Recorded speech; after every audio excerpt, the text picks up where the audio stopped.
এক রাস্তার আর ভিতরে সব ময়দা আছে। একজন ওই বিল্ডিং এ বললো থেরাপি চলতেছে ভাই, এটা হিজামা থেরাপি। হিজামা না?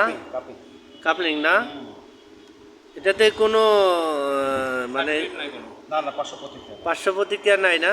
এবং এটা মেডিসিন ছাড়া, Medicine- মেডিসিন ছাড়া চিকিৎসা।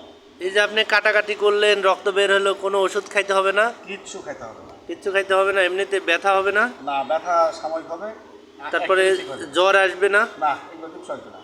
আচ্ছা আচ্ছা, তাহলে এটা কি এই উপকারে আসবে? অবশ্যই আসবে, যেহেতু এটা সুন্নতের চিকিৎসা। আচ্ছা। 100 তে 100 আসবে। তো এই রক্ত বাইর করা কি শূন্যতে চিকিৎসা হয়? হ্যাঁ, এটা তো সেই আমলেই ছিল। তাই না? হুম।